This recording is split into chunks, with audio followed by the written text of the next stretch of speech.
I bought my mother a consumer DNA testing kit for Christmas as a lighthearted, sentimental gift, the kind of present you buy hoping to uncover some charming, distant genealogical surprise. A great-great-grandparent from a country nobody remembered. A fun fraction of ancestry none of us expected. What the results actually revealed, 3 weeks after my mother mailed in her sample, was a message from the testing company's database flagging 31 separate close genetic matches. People identified, through the platform's own algorithm, as sharing enough DNA with my mother to almost certainly be her biological half-siblings, or, in several cases, her own biological children. My mother had one biological child, me. She had never, in 70 years of life, given birth to or placed for adoption any other child. It took me 9 months, a fertility fraud attorney, a genetic genealogist, and a very difficult series of phone calls to 31 strangers scattered across 4 states to understand what those matches actually meant. That the fertility specialist my parents had trusted, in 1987, to help them conceive a child using my father's own carefully preserved sperm sample, had instead, without either of their knowledge or consent, used his own.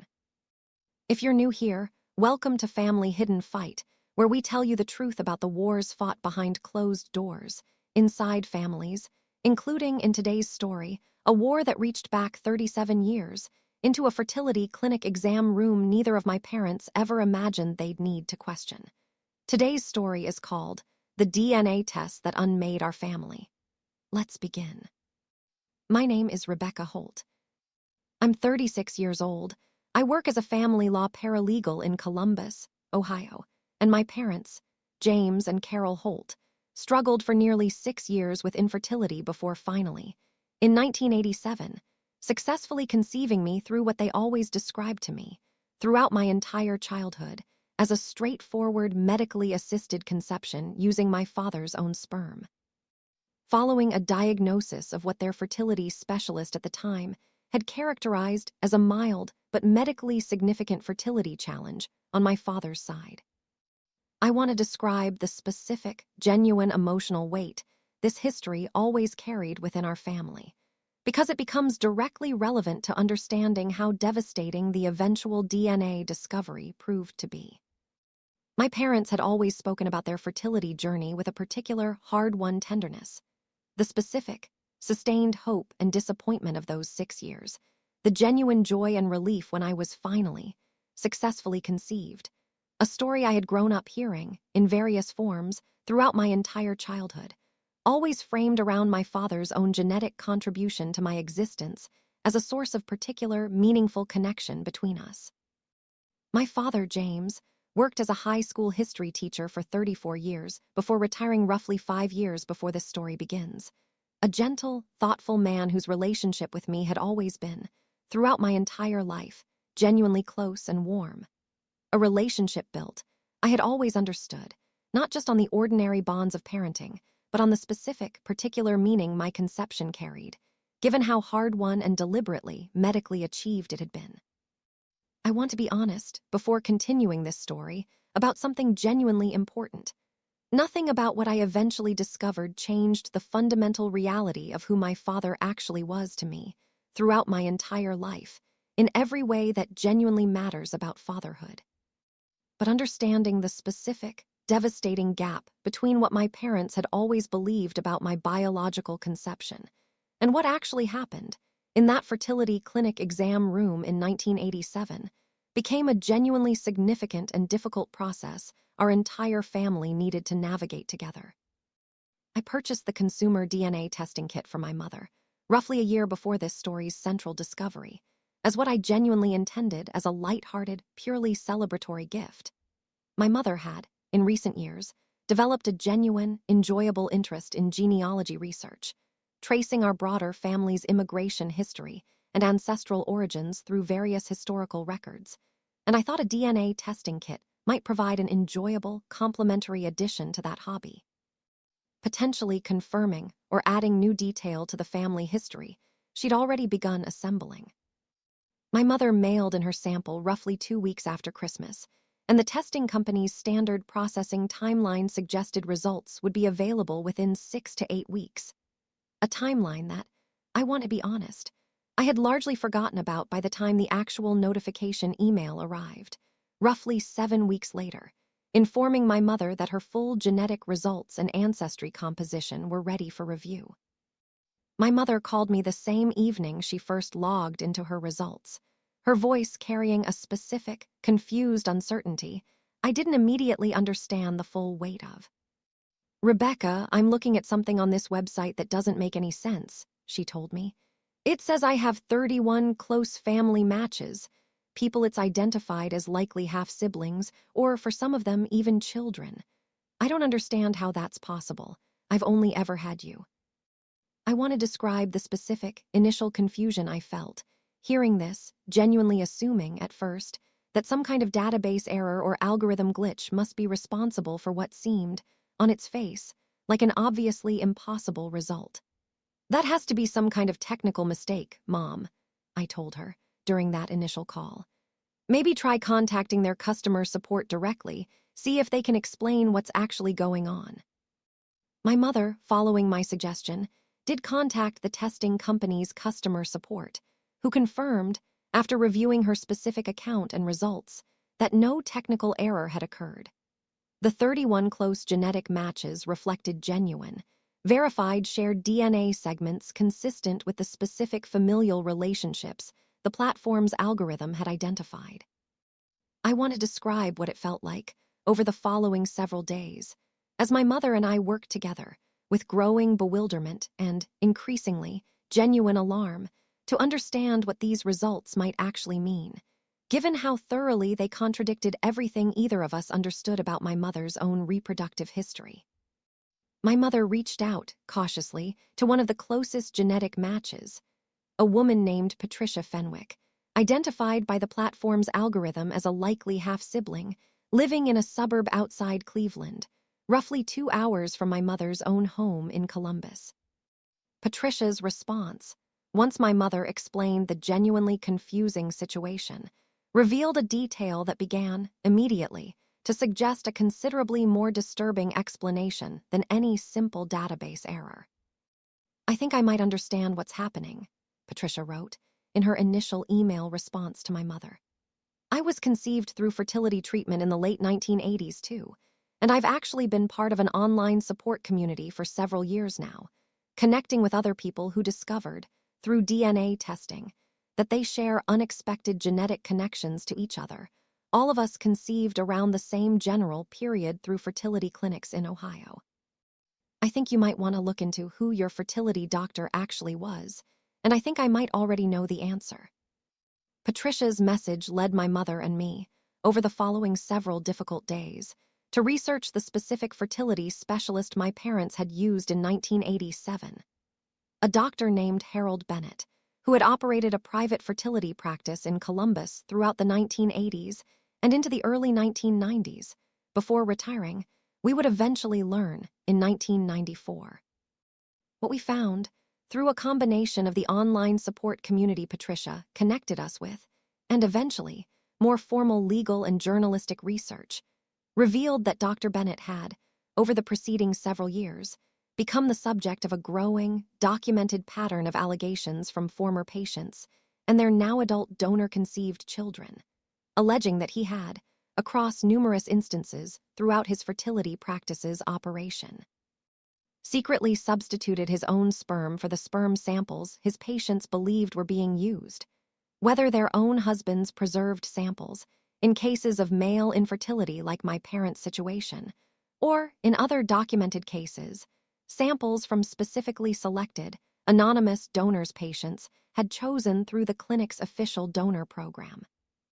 I want to describe the specific, disorienting horror of reading through this research, understanding, with growing and devastating clarity, that my own conception, the conception my parents had always described with such genuine, hard-won tenderness, built around my father's own careful, deliberate genetic contribution, had very likely been achieved, instead, through a fundamental, deliberate medical deception that neither of my parents had ever had any reason to suspect.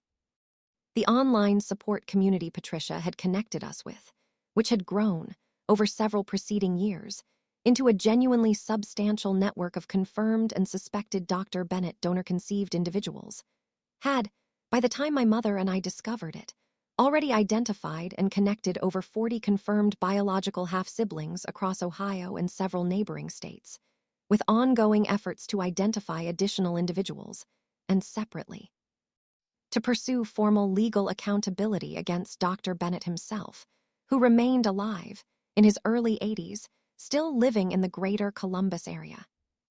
I want to describe the specific, careful process my mother and I undertook to move from strong, mounting suspicion toward genuine, confirmed certainty about what had actually happened, because I think the deliberate, methodical nature of this confirmation process matters to understanding how thoroughly, eventually, the truth was established.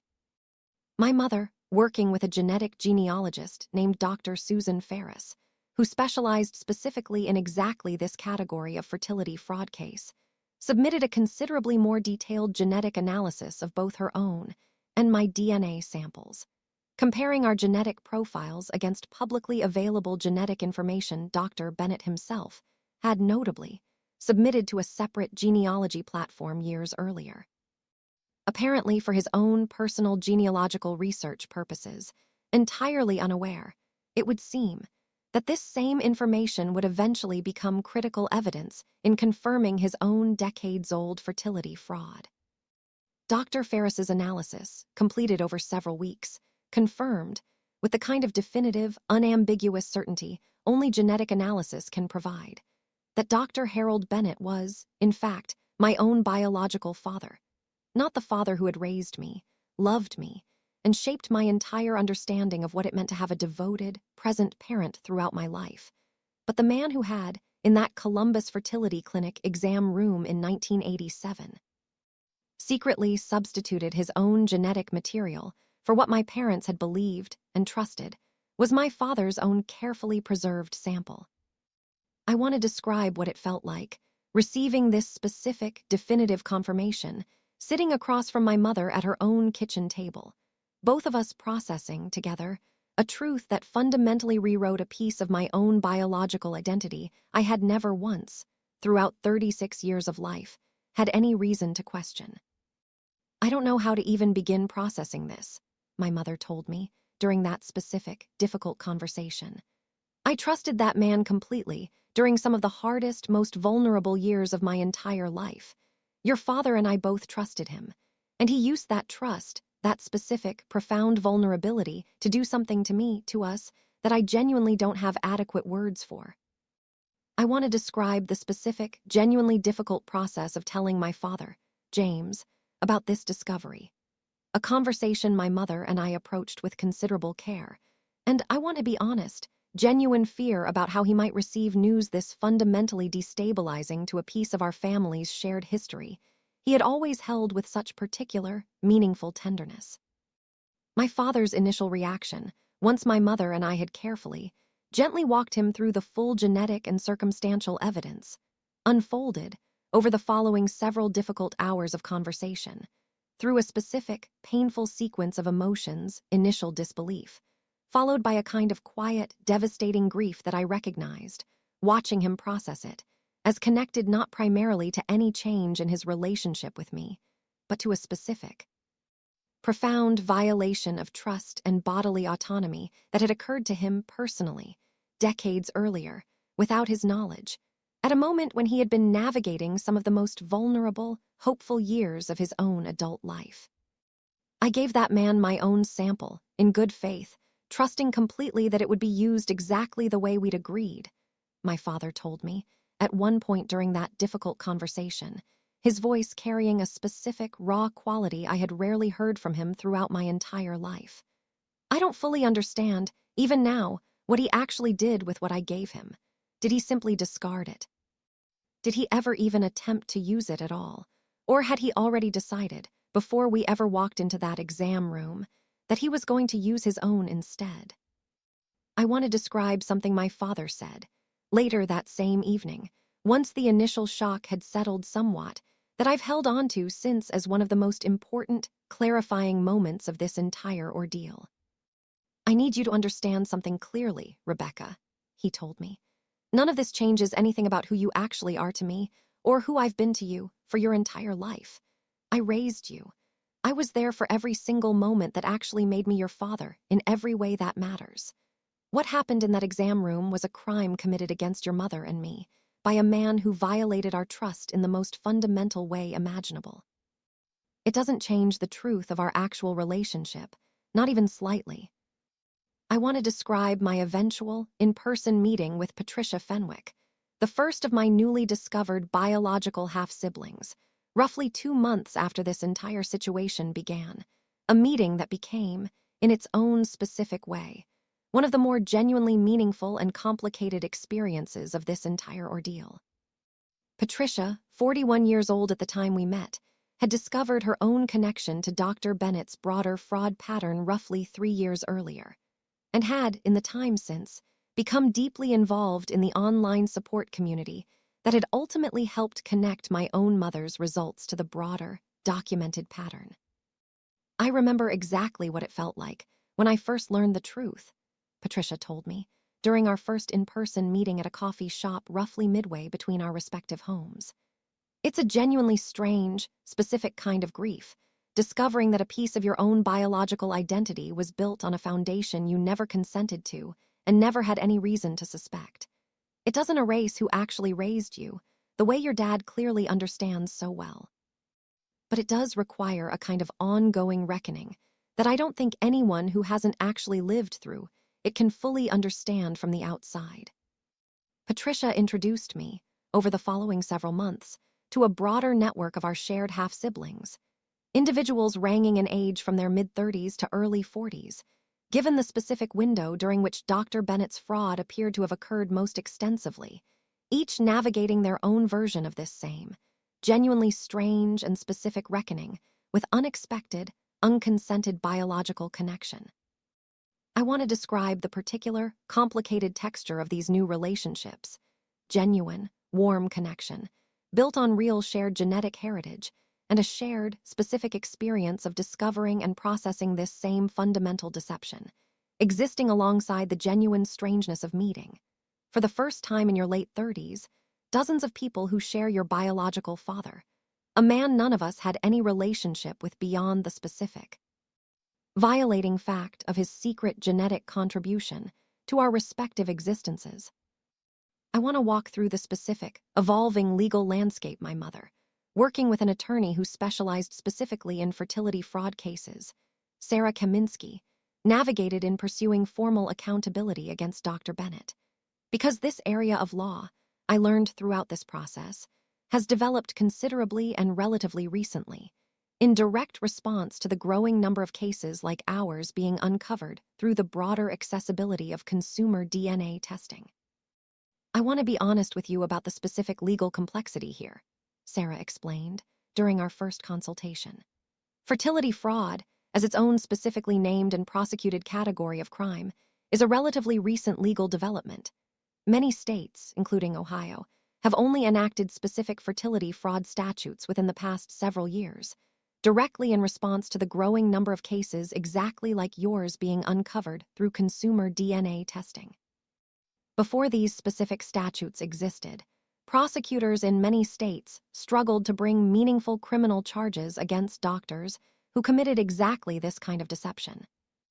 Because existing criminal statutes weren't originally written with this specific scenario in mind, leaving prosecutors trying to fit this conduct into existing categories like fraud, or, in some cases, unauthorized medical procedures that didn't always map cleanly onto the actual harm involved. Fortunately, Sarah explained, Ohio had, roughly 3 years before our own case began, enacted a specific fertility fraud statute, directly motivated by growing public awareness of exactly this pattern of cases nationally, criminalizing a fertility doctor's use of their own genetic material without a patient's explicit, informed consent. A statute that, critically, included provisions extending the statute of limitations specifically for this category of crime, recognizing the genuine, inherent difficulty victims face in discovering this kind of fraud until, often, decades later, through exactly the kind of DNA testing technology that hadn't even existed at the time the original crimes were committed. This statute gives us a considerably stronger legal foundation than families pursuing similar cases in states without this specific legislation have had available to them, Sarah told my mother during our early case planning. I want to be honest that this remains a developing, evolving area of law, and every case brings its own specific complexities. But Ohio's statute puts us in a genuinely stronger position than many families navigating similar discoveries elsewhere. My mother, working with Sarah, formally reported Dr. Bennett's conduct to the Franklin County Prosecutor's Office, providing the genetic evidence Dr. Ferris had assembled alongside a formal victim statement describing the original 1987 fertility treatment and the fundamental deception it now appeared to have involved. The resulting criminal investigation, I want to be honest, moved forward considerably more slowly than any of us had initially hoped, given both the genuine complexity of prosecuting decades-old conduct and, separately, the fact that my mother's case represented, by the time we formally reported it, one of what had grown into a considerably larger, coordinated set of similar allegations against Dr. Bennett, requiring prosecutors to work through and consolidate evidence across dozens of individual victims' cases simultaneously.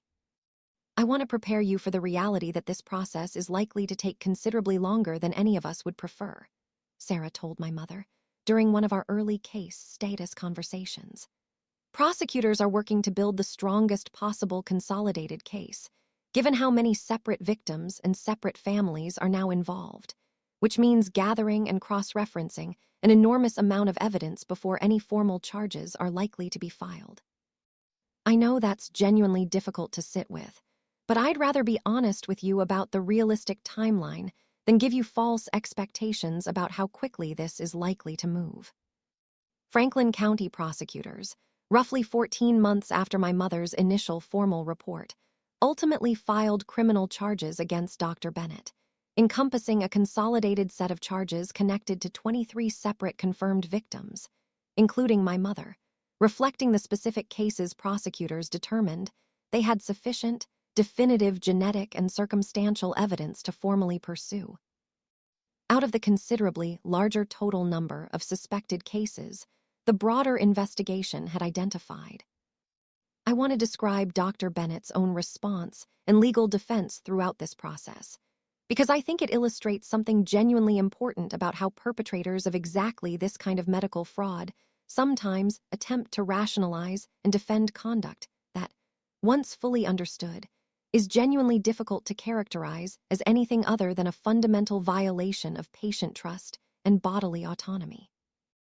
Dr. Bennett, through his attorney, maintained throughout the legal proceedings that his conduct, while acknowledging, eventually, that he had in fact used his own genetic material in numerous cases without explicit patient disclosure, reflected what his defense characterized as a genuine, if ultimately misguided, medical judgment that his own genetic material represented a superior, more reliable option than either the specific patient's own compromised samples or, in cases involving anonymous donor selection, the specific donor material patients had formally selected, an argument that Sarah and the broader prosecution team characterized directly and forcefully as a fundamentally inadequate legal and ethical defense, given that patient consent, rather than a doctor's own independent, unilateral judgment about genetic superiority, is the entire foundation of legitimate medical practice regarding exactly this kind of deeply personal, consequential medical decision.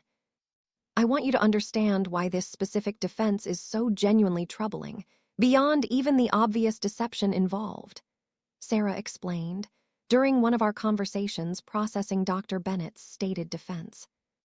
It suggests he understood, at the time, that his own genetic material represented a meaningfully different, undisclosed alternative to what his patients had actually consented to receive, and he made a unilateral decision to substitute it anyway, believing his own judgment superseded his patient's actual, informed consent. That's not a defense that meaningfully mitigates the fraud. If anything, it's a defense that more fully reveals exactly how deliberately, knowingly, he violated his patient's fundamental right to make informed decisions about their own reproductive choices.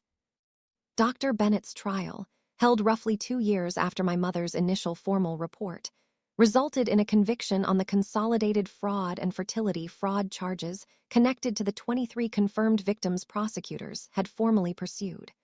A trial that received considerable regional, and eventually, national media attention, given the genuinely significant number of victims involved and the broader, growing public awareness of exactly this category of fertility fraud case emerging across the country as consumer DNA testing continued making this kind of decades-old deception increasingly discoverable.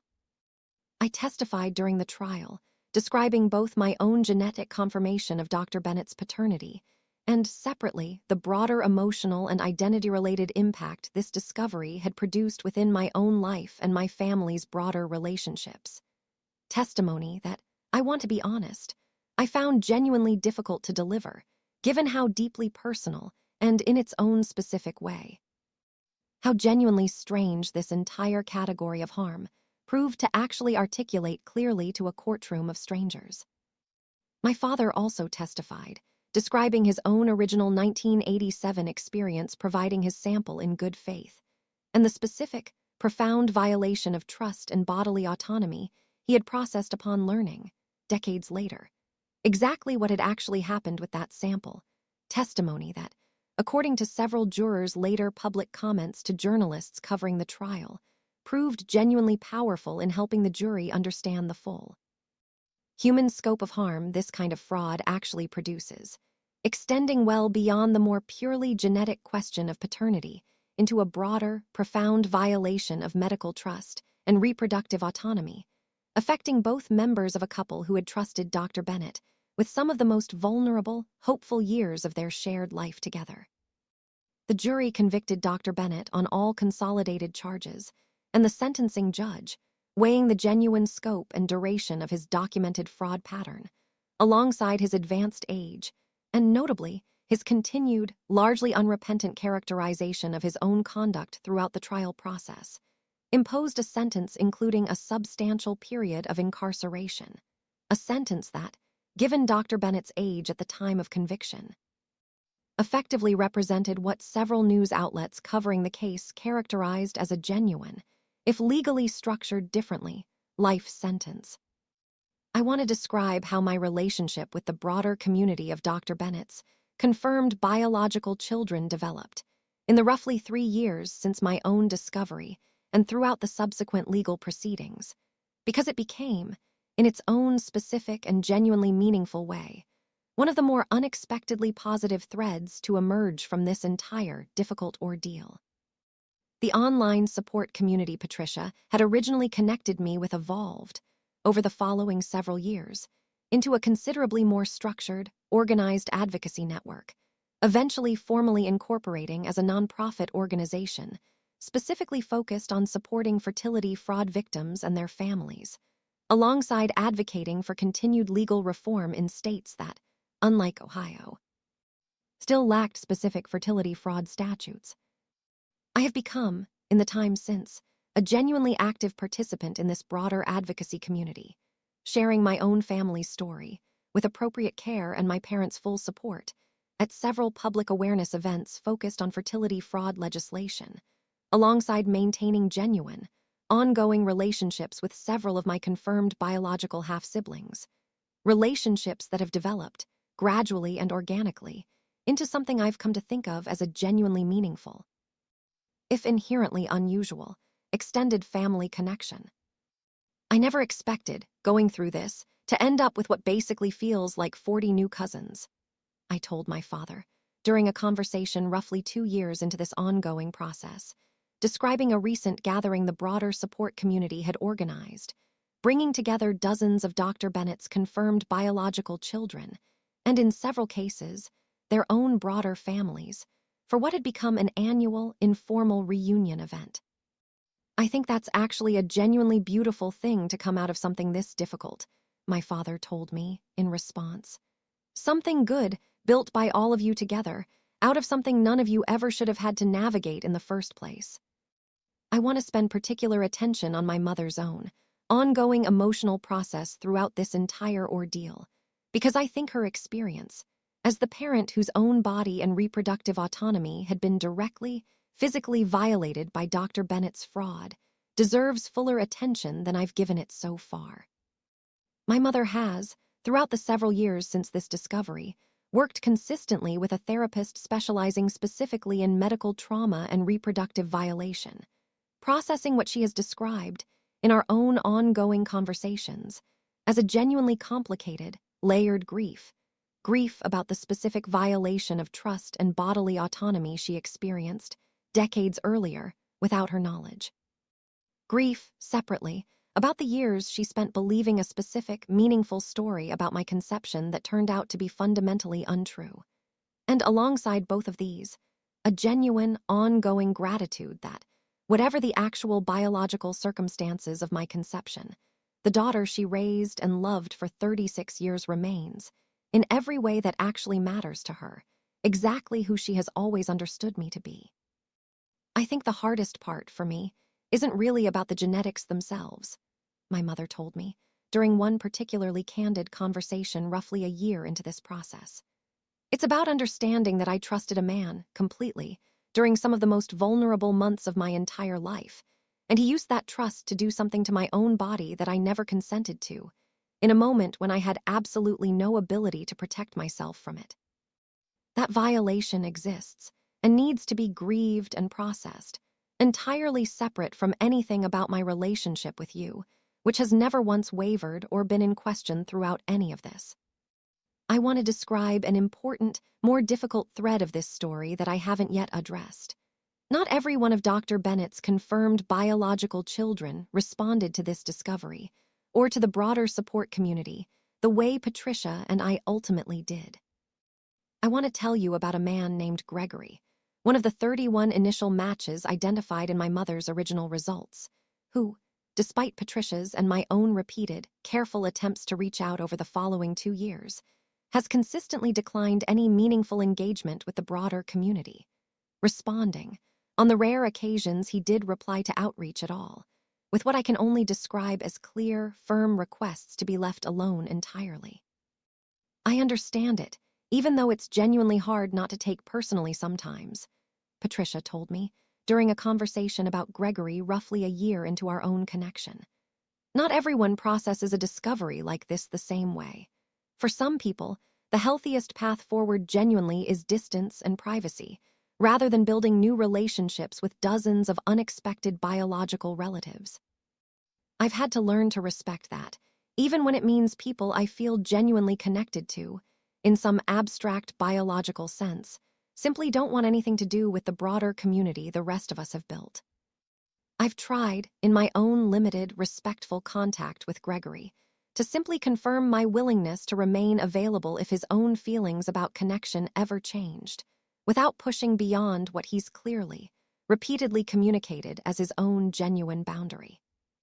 I think it's important, in telling this broader story, to include Gregory's different path, because I don't want to suggest that the relatively positive, connection-building experience Patricia and I have shared represents the only legitimate or healthy way to process a discovery like this. Some people, reasonably and understandably, will want considerably less involvement with this unexpected new category of family than others do. And I've come to believe that respecting that difference, without judgment, is just as important as celebrating the genuine connections that have developed among those of us who did choose deeper engagement. I want to return to Sarah Kaminsky, our attorney, because a broader conversation I had with her, near the conclusion of the criminal trial, offered genuinely important context about how this specific area of law continues evolving nationally, well beyond just Ohio's own specific statute. I want you to understand the broader significance of cases like your family's, Sarah told me, during one of our final conversations following the trial's conclusion. 10 years ago, prosecuting a case like Dr. Bennett's would have been genuinely difficult in almost every state, given how few states had specific fertility fraud statutes at that point, and given the specific challenge of proving decades-old conduct without the kind of definitive genetic evidence consumer DNA testing has only recently made widely accessible. The convergence of these two developments, growing legislative recognition of fertility, fraud as its own specific, serious crime, and the genuine, transformative accessibility of consumer DNA testing, has created a real, if still evolving, path toward accountability for a pattern of medical fraud that likely affected far more families than we'll ever be able to fully document, given how many affected individuals from earlier decades may have already died, or may simply never happen to take a DNA test that reveals what actually happened to them. I asked Sarah what she saw as the most important remaining gaps in this developing legal landscape, based on her own ongoing work in this specific field. Statute of limitations reform remains genuinely critical in states that haven't yet addressed it specifically for this category of crime, she said. So does continued public awareness. Many people who might be affected by exactly this kind of fraud still don't know to specifically look for it, even after taking a general consumer DNA test, unless they happen to encounter exactly the kind of broader support and advocacy community that helped guide your own family toward understanding what your results actually meant. I think stories like yours, shared publicly and carefully, play a genuinely important role in helping other affected families recognize what they might be looking at, sooner rather than years or even decades after they might have first had the information available to them. I want to share something more personal in closing. A letter I wrote, but ultimately chose not to send, to Dr. Bennett himself during the months following his conviction, while he was awaiting the formal beginning of his incarceration.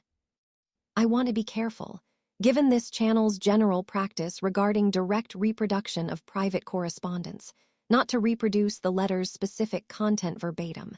But I can tell you, in general terms, what I found myself wanting to express.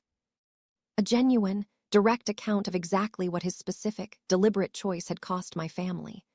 Not primarily in the abstract, genetic sense the criminal trial had necessarily focused on, but in the specific, human terms of my father's own quiet grief about a violation he had carried, entirely unknowingly, for 37 years before finally understanding what had actually happened to him in that exam room, and my mother's own ongoing difficult work processing a bodily violation she'd had no ability to protect herself from or even recognize until decades after the fact. I ultimately decided not to send that letter, working through the decision carefully with my own therapist, who helped me understand that writing it had, in itself, served an important, genuine purpose in helping me process my own anger and grief, regardless of whether Dr. Bennett himself ever actually read it or was capable of receiving its full weight in any meaningfully remorseful way, given his own continued, largely unrepentant characterization of his conduct throughout the trial. Sometimes the writing itself is the actual point, my therapist told me when I described my decision not to send it. You don't owe him the closure of hearing your specific words directly if giving him that doesn't actually serve your own healing. You're allowed to write exactly what you need to write for your own processing without that writing needing to reach or affect him at all. I've kept that letter, unsent, in a drawer in my own home, a private, permanent record of exactly what this entire ordeal cost my family, and exactly how directly and completely I hold Dr. Bennett accountable for that cost, regardless of whether he himself ever fully understands or acknowledges the actual human weight of what his deliberate choices, decades ago, ultimately required my entire family to carry. I want to close with something small and hopeful.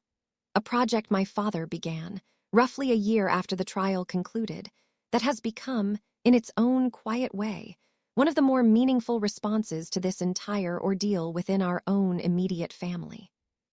My father, drawing on his own decades of experience as a history teacher, began volunteering with the broader fertility fraud advocacy organization Patricia, and I remained involved with, specifically taking on the task of helping compile and organize the historical, documentary record of Dr. Bennett's broader pattern of conduct, court records, patient testimonies, legislative history connected to Ohio's eventual fertility fraud statute, into what has become a genuinely thorough, carefully documented historical archive, intended, he's told me, both to support ongoing legal and legislative advocacy efforts, and separately to ensure that this specific, significant chapter of medical fraud history remains properly permanently documented rather than fading into the kind of forgotten, undocumented obscurity that made it so difficult for any of us to fully understand or contextualize when we first began investigating it ourselves.